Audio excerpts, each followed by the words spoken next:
1966, Mao Zedong, God in his own nation, scourge of the United States, and a symbol of revolution in the world.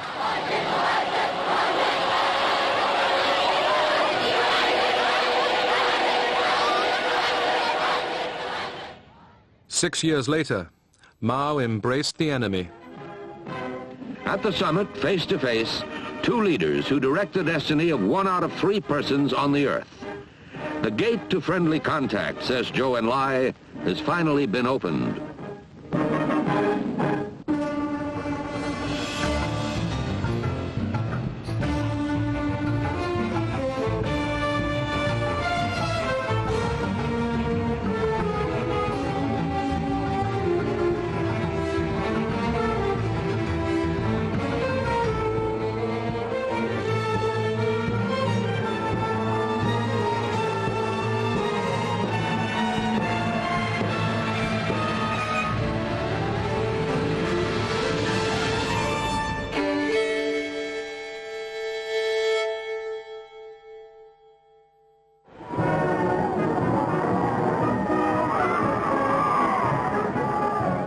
(1949) Revolution in China.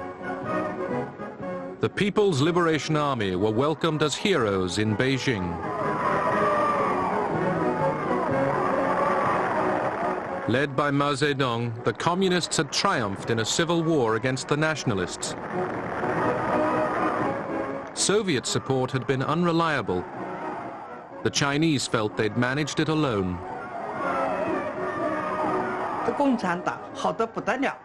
The Communist Party seemed wonderful. It was democratic, it was egalitarian, it promised food for everyone. And so, of course, the ideal of communism gradually entered my spirit.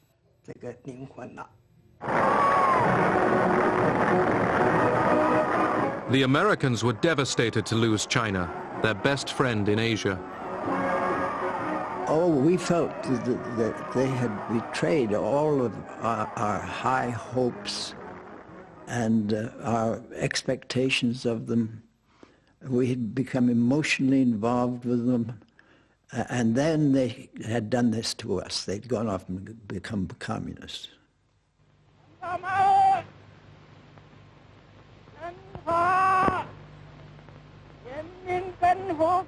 On October 1st, Mao Zedong told the crowd in Tiananmen Square that a new China was born.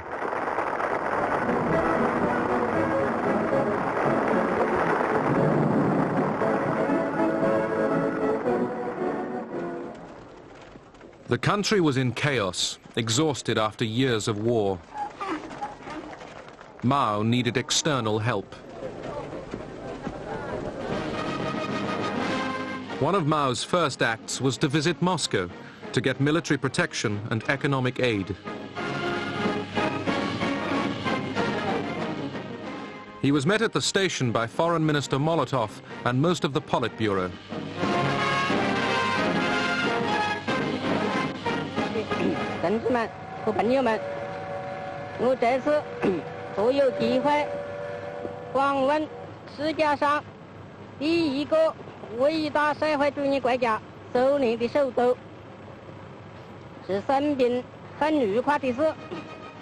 Mao then went to the Kremlin to meet Stalin.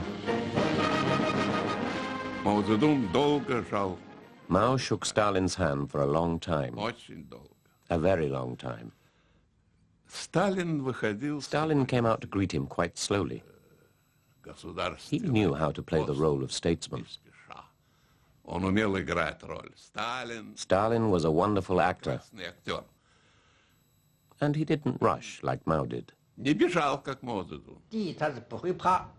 He wasn't afraid of Stalin. He wasn't particularly suspicious of him either. The question was, could they find common ground? Mao had his own particular way of thinking. Stalin had his way. But Mao was in no great hurry. Mao had to be patient. He wanted to conclude a Sino-Soviet friendship treaty without making too many concessions.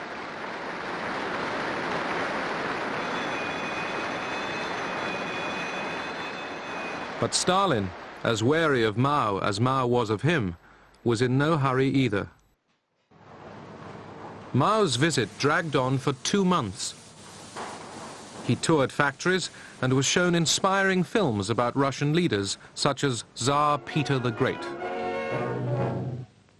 Сей счастливый день окончания войны господа Сенат даровал мне звание Отца Отечества. Суров я был с вами, дети мои, ибо не для себя был суров, но дорога мне была Россия.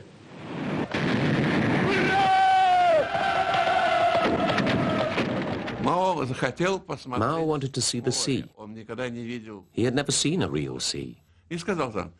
And Stalin said, of course, surely. Outside Leningrad we have the Gulf of Finland. That's like a sea. Here's a train for you and a guide. Go, enjoy it. In February 1950, the Chinese and the Soviets signed a mutual defense treaty. The treaty also guaranteed aid for China. At that time, there was the attitude everywhere that Moscow and the Chinese communists were tightly linked, hand in hand. This was perceived by many to be part of a worldwide conspiracy, and hence was somewhat frightening. But to Mao, China always came first. Mao said a treaty can be signed for 10, 20 or 50 years. It doesn't matter. But it must not tie our hands. Mao gratefully accepted the help of Soviet experts in rebuilding Chinese industry.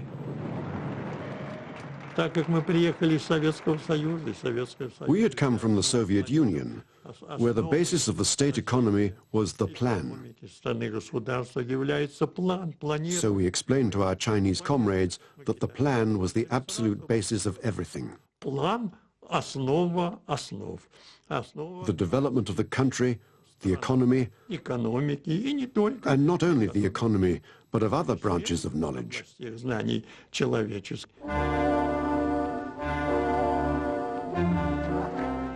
China's rulers embarked on radical land reforms. Land was taken from private owners and handed to the peasants. The former landowners were denounced and humiliated.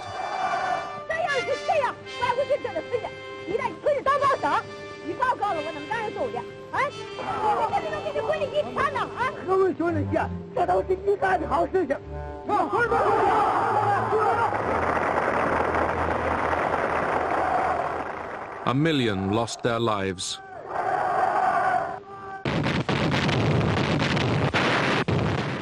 In June 1950, North Korea, with Soviet and Chinese backing, attacked South Korea. The sudden attack by the North Koreans dealt the slender forces below the 38th parallel a mortal blow. The prompt arrival on the scene of U.S. soldiers gave Marshal Stalin and his cold-eyed strategists a rude shock. Forces under United Nations command pushed the invaders back to the Chinese border. China feared an attack on its own territory. The main enemy was America. At that time, all the propaganda was directed against America.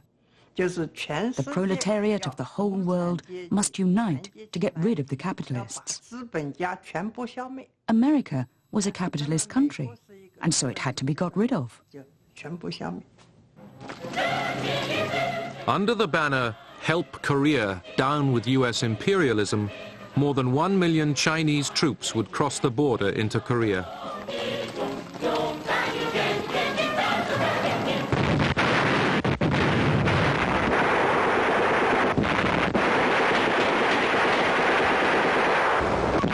The Korean War lasted for 3 years and cost more than 500,000 Chinese lives.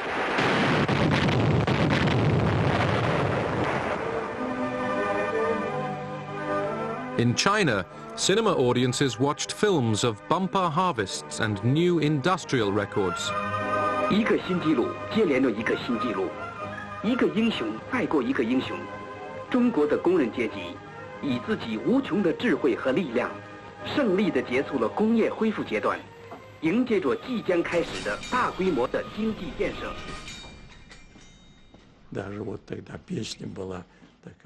There was a song we used to sing at the time. It was called Moscow, Peking. People sang it in Russia and in China. It went, Russians and Chinese are brothers forever. Comrade Stalin stressed to me, you, Arkhipov, and your team should always remember that.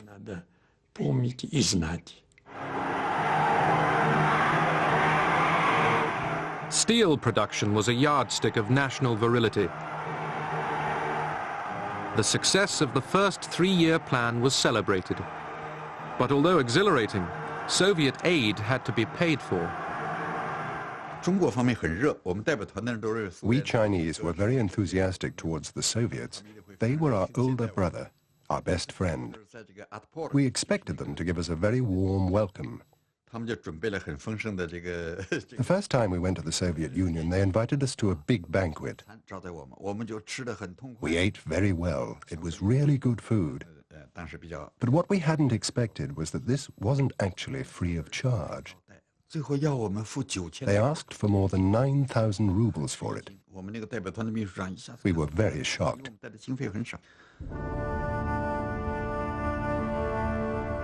Stalin's death in 1953 had a deep impact in China.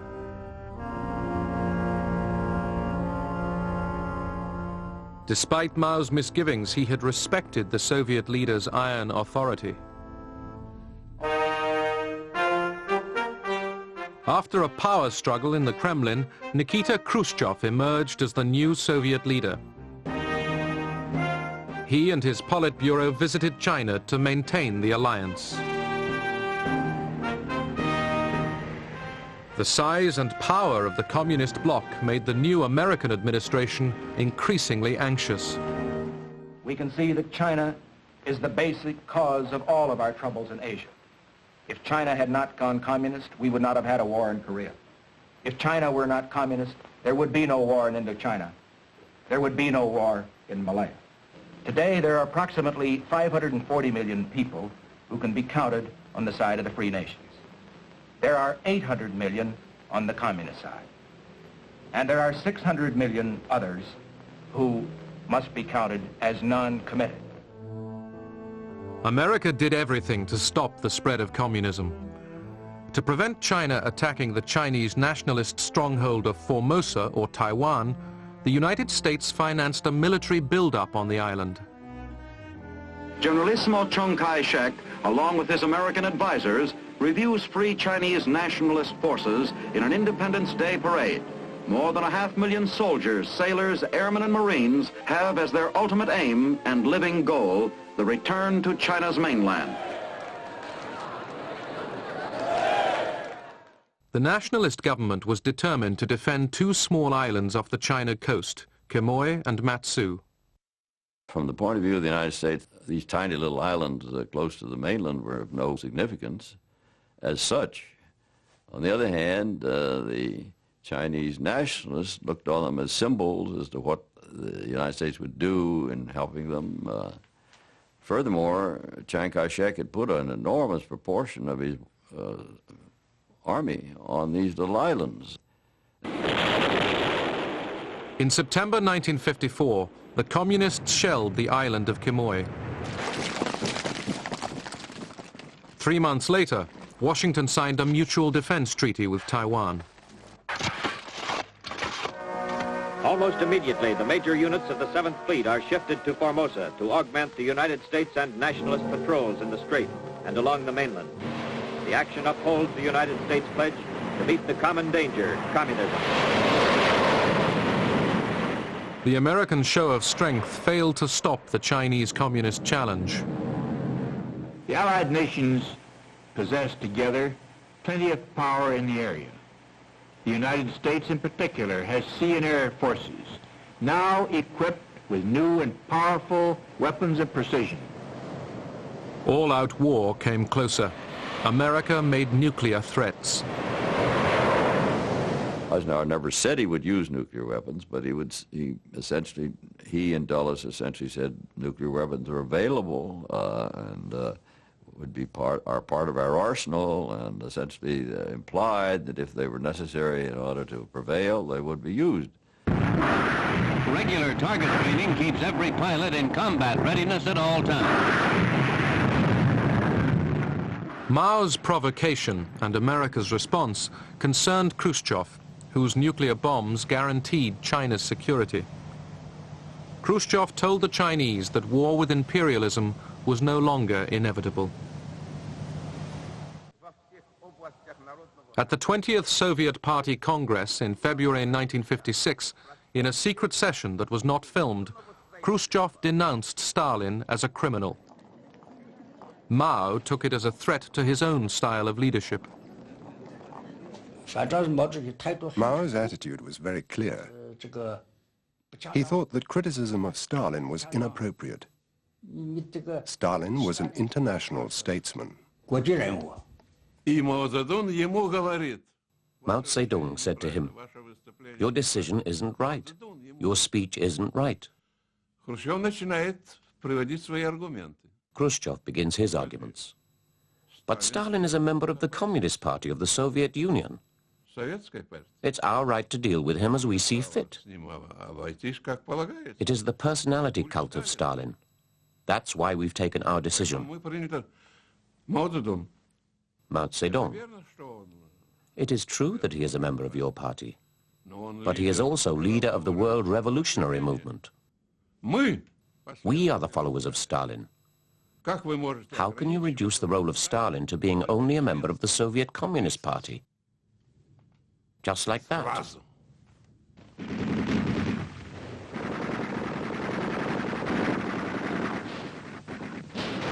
In October 1956, the Hungarians rose up against Soviet domination.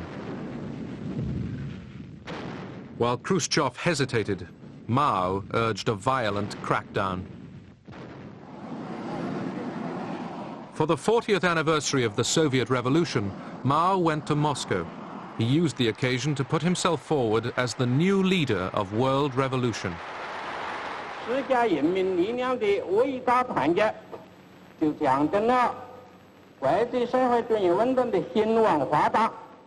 But Soviet aid was undermining Mao's aim for total independence. The crunch came in 1958. Khrushchev wanted to set up a long-wave radio station along the Chinese coast to guide Soviet submarines. He suggested setting up a joint naval fleet. This was a clear sign that the Soviets wanted to control China. Mao's understanding was that the Soviet Union was trying to control China in the same way as it controlled countries in Eastern Europe. So he got angry with Khrushchev and said, "If you want it, I'll give you the whole coastline and I'll go back to the mountains." Mao still needed Soviet know-how. He wanted to create China's own nuclear industry. The Chinese comrades then expressed a new wish. They said they would very much like to receive more aid from us in order to build plants and facilities for the production of the atomic bomb. Such an agreement was signed. Mao said that the atomic bomb was a paper tiger. But he also knew that whether a country had the atomic bomb or not had a huge bearing on its position in the world and on its international influence. In 1958, Khrushchev visited China to renew Soviet support. But Mao's nuclear demands had already strained relations with the big brother. Mao Zedong said, "You are communists, and we are communists. Communists usually share. Will you give us the atomic bomb or not?" Khrushchev, "And what do you want the atomic bomb for?" We have the atomic bomb, and we will stand up for China just the same as we would for the Soviet Union. Yes, Mao said, it's true. But we are not just some tin-pot village. China is a great country, and we want to have it. Khrushchev, you don't need it, and so on. Mao then says, so you don't want to give it to us then? Despite the fact that we tried to slow down the help with nuclear weapons to China, we had already given them the blueprints and practically all the assistance necessary for making the atomic bomb.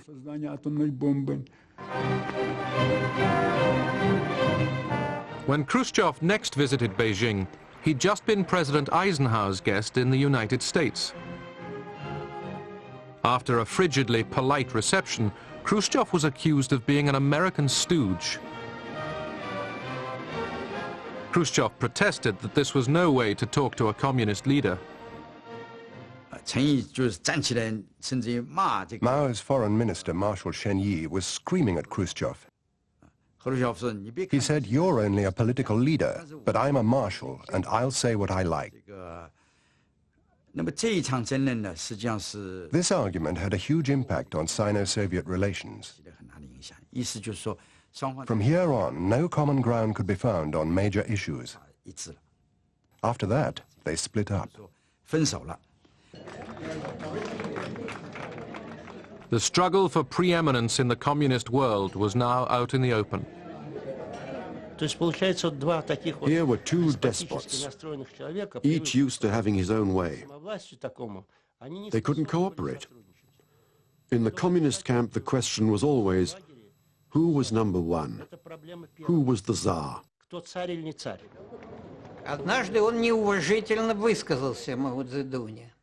On one occasion, during the 1959 trip, Khrushchev spoke disrespectfully about Mao Zedong. He said that Mao was an old boot that ought to be thrown out.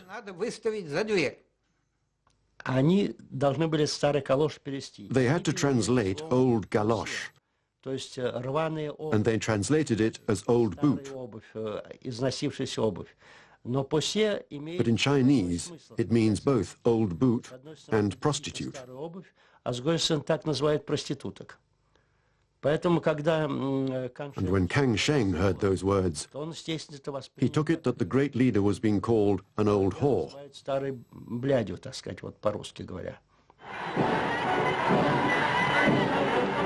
Soviet advisors would soon be withdrawn from China. Rivalry between the communist powers was ideological as well as personal. Ideological squabbles could get quite comical. The Soviet side would say, we are the Marxists. And then the Chinese would say, no, we are the Marxists. The Soviets would say, we are red. And the Chinese would say, we are even redder. It could appear funny, but the damage was really serious. The party started issuing documents, editorials, attacking Soviet revisionism. So from then on, along with other slogans, we had to shout down with Soviet revisionism. Later on, was down with Khrushchev. In 1958, Mao had thought up a new policy, the Great Leap Forward, the grandiose plan to transform China into a rich world power. Land was taken over by the state.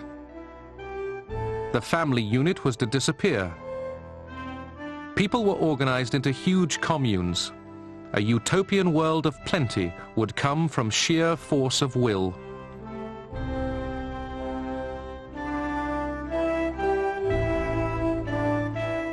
Mao's method was to be a more extreme version of Stalin's brutal collectivization of the 1930s.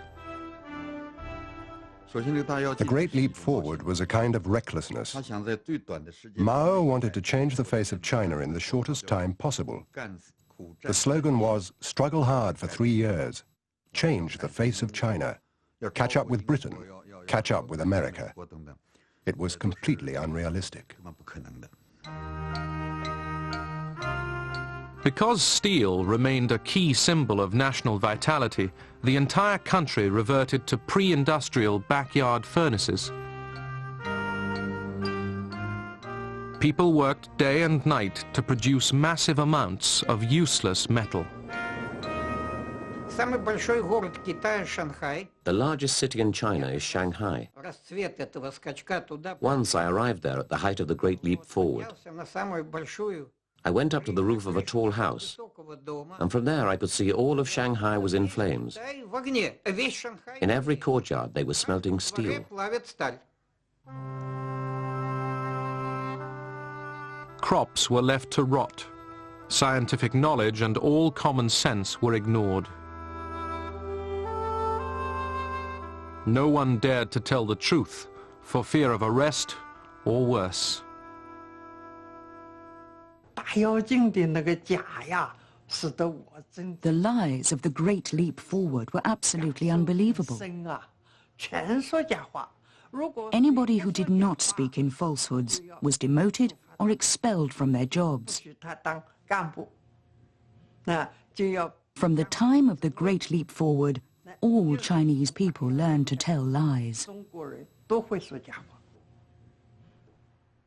The peasants' food was taken from them by force to make up bogus quotas. It was one of the worst man-made disasters in history.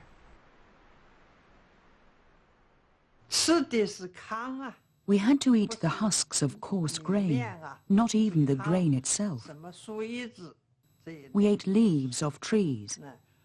We all went down with hepatitis. Many peasants died of starvation. No one really knew how many. Because of Mao's policy, over 30 million people starved to death. Hiding the catastrophe, Mao still posed as the leader of world communism. Blocked by Washington from the United Nations, China became the champion of anti-American causes. Third world leaders and Western intellectuals flocked to Beijing. In Moscow, Khrushchev was pursuing peaceful coexistence with the West. The Kremlin is the setting of an historic event, the signing of an atom test ban. The big three representatives, Dean Rusk, Andrei Gromyko, and Lord Hume, signed for the US, Russia, and Britain. Most other nations of the world, with the notable exception of France, Communist China, and Cuba, are to sign later. Communist China has denounced the Soviets for making the treaty, widening further the breach between the two communist powers. Mao reacted to the nuclear test ban treaty with defiance.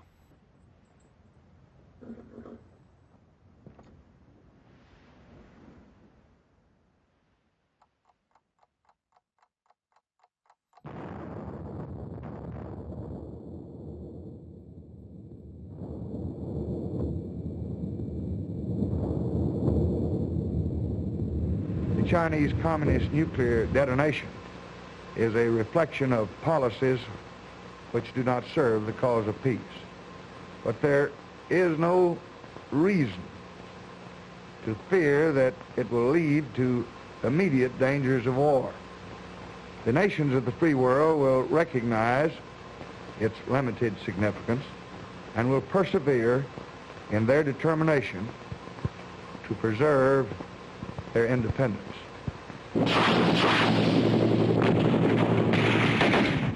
In 1965, US Marines were sent to South Vietnam. President Johnson was determined to prevent communist North Vietnam and its allies in the South gaining power. In China, the masses were mobilized to support neighboring North Vietnam.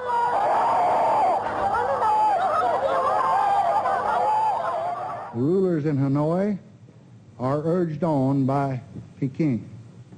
This is a regime which has destroyed freedom in Tibet, which has attacked India, and has been condemned by the United Nations for aggression in Korea. It is a nation which is helping the forces of violence in almost every continent. The contest in Vietnam is part of a wider pattern of aggressive purposes.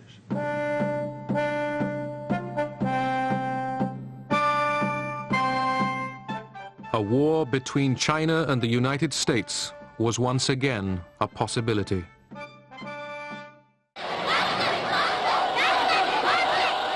Haunted by the failure of the Great Leap Forward, Mao was fighting to maintain his domination of China.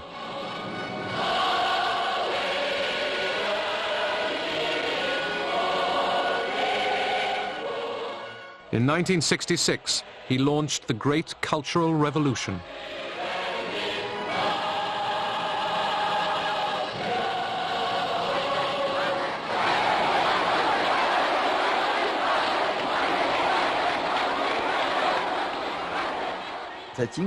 He failed to bring about an economic miracle, so in 1966 he wanted a political miracle. He not only wanted to get rid of his enemies, he wanted to do something that Stalin had been unable to do, destroy government bureaucracy.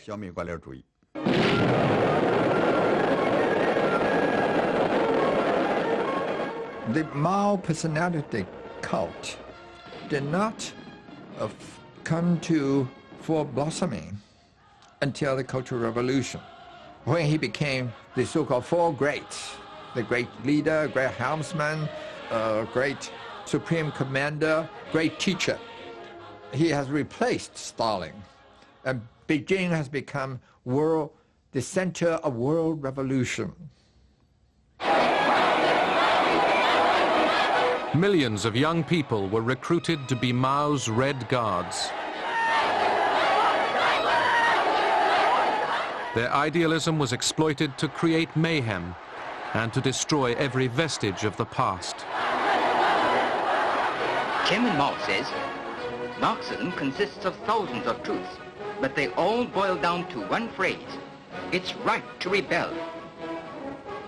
The proletarian revolutionary rebels hold high the great red banner of Mao Zedong's thought. Through big character posters and great debates, they argue things out, expose, criticize, and repudiate thoroughly, and launch fierce attacks on all kinds of representatives of the bourgeoisie. The first action was to change the names of roads.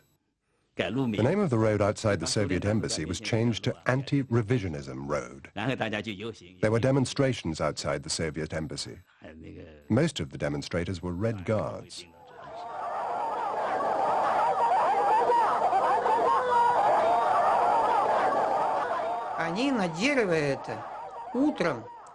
In the morning, they would hang up dummies of Brezhnev, Kosygin, and Podgorny. When it began to get dark, they took them down and started a huge bonfire at the entrance of the embassy and burnt the dummies.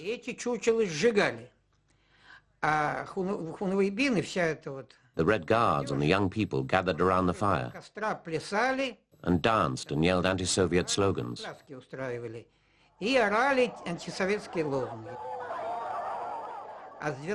From midnight to 6 a.m., it was time for Chinese torture. For 15 minutes they would stop and we would start falling asleep, exhausted by the noise. Then they would begin yelling again for 15 minutes. Every 15 minutes they would start and stop, all night. Then at 6 a.m., the noise would begin and continue all day.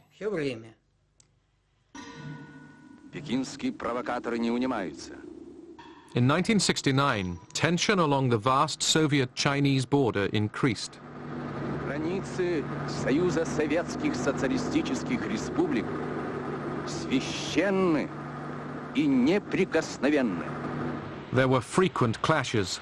The Ussuri River in Soviet East Asia was the scene of many of them. China's brave fishermen are full of heroism and bright wisdom. They're not afraid of heaven or earth. The filth of the Soviet revisionists causes them no fear.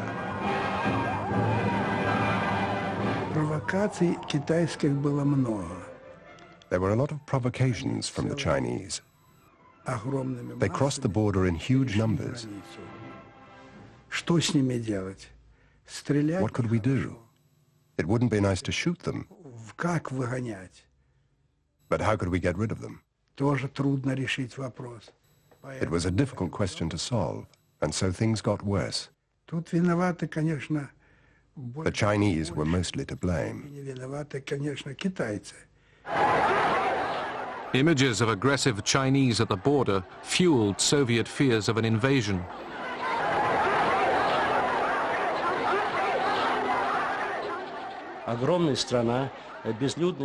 Siberia and the Far East was sparsely populated. So what if the Chinese millions began pouring in? Writers had warned before about the yellow peril, that the Chinese would come right through Russia and conquer Europe. The Soviet Union had a nuclear arsenal and 1 million troops along the border between the Soviet Union and China. North of Beijing were flat plains. And if the Soviet Union were to attack China, within a week they would be in Beijing with their tanks.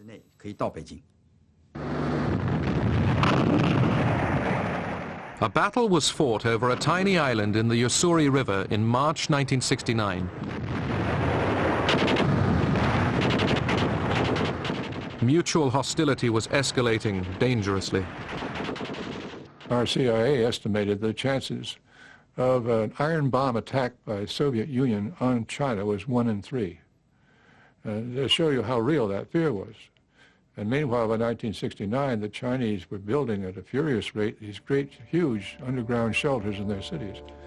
So there was a real fear of war that was building up.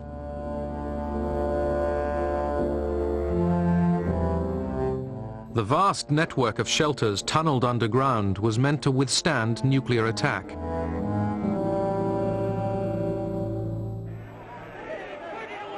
In Moscow, Soviet crowds demonstrated outside the Chinese embassy. The Soviet press hinted at a possible nuclear war with China. I don't think anyone in Moscow had serious plans for a nuclear missile strike on China. It would have been madness. But there were people I met in diplomatic circles who said to me it wouldn't be a bad thing to hit the Chinese with a missile.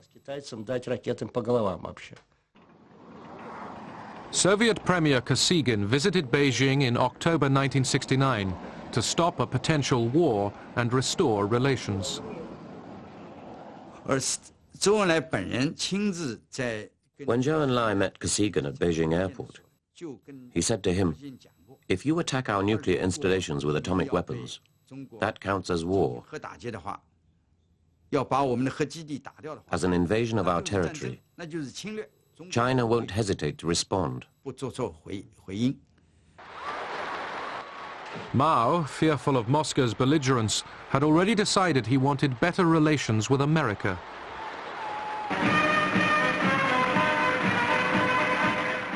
America's new president, Richard Nixon, although a lifelong anti-communist, came to a similar conclusion. To limit Soviet power and end the Vietnam War, he wanted to draw closer to China. Dr. Henry Kissinger.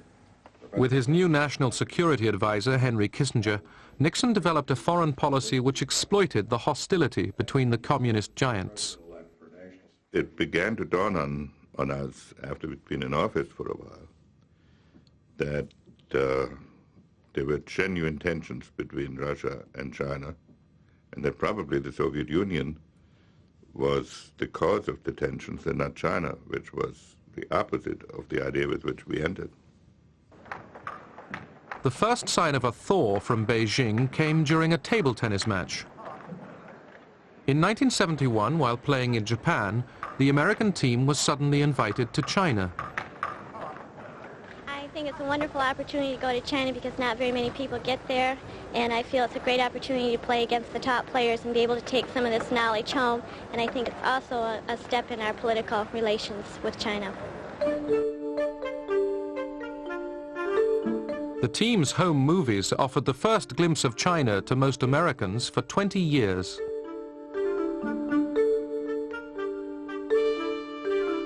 The scene was more disorienting because you would see slogans, signs every place, long live the unity of the people of the world, down with the U.S. imperialists and all their running dogs. You would see these poster boards that would kind of take the place of newspapers. And there, you know, you'd see a picture of President Nixon, for instance, with a knife stuck into him, a little pygmy Nixon, and a Chinese giant, you know, taking care of him and so forth, you know. And so, meanwhile, you know, everybody's smiling and being nice to us and so on, right?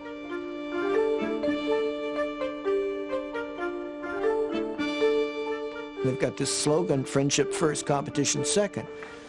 And they very nicely, I think, beat us 6 matches to 5 matches.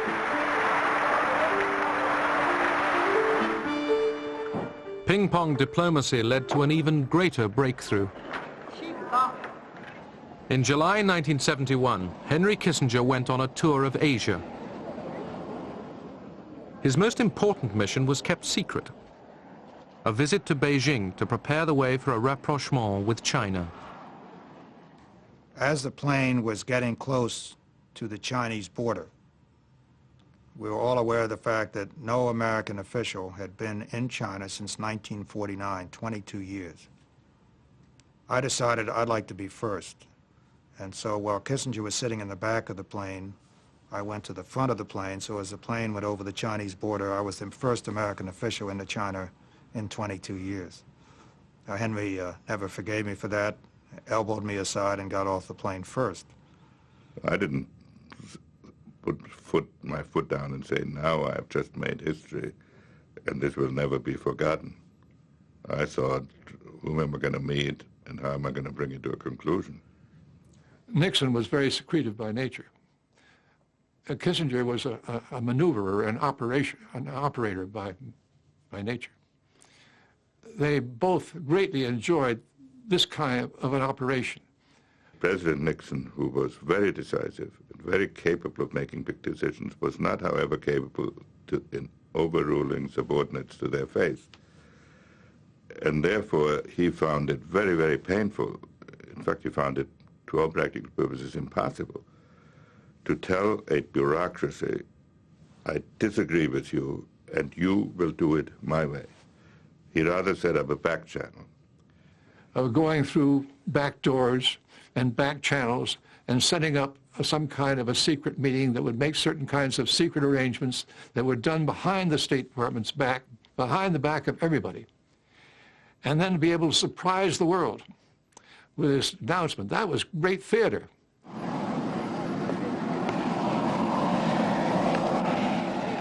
Nixon's trip to Beijing changed the balance of the Cold War. His Chinese triumph also stole the headlines from the increasingly grim events in Vietnam. At that time, we felt very excited. We thought that this was a very good thing, because China's isolation from the rest of the world had created many disasters.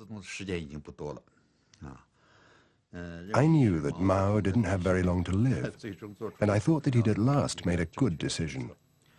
I also believed that only Mao could make that decision, that whoever succeeded him wouldn't have the courage to make such a decision. Premier Zhou Enlai moves forward to greet the first American president to set foot on Chinese soil.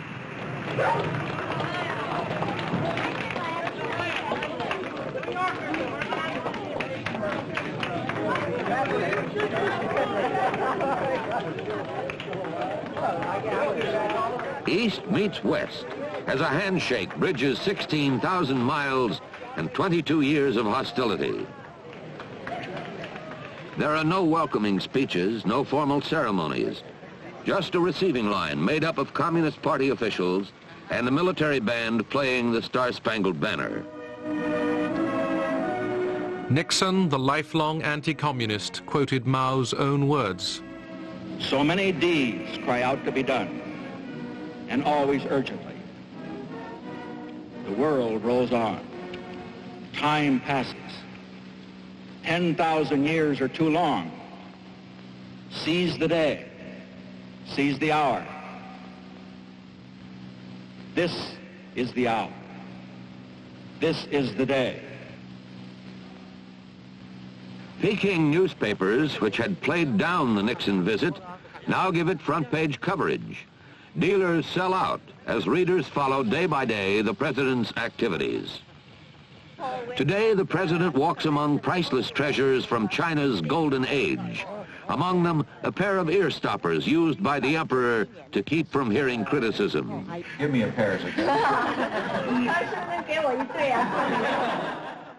I didn't put my foot down and say, now I've just made history.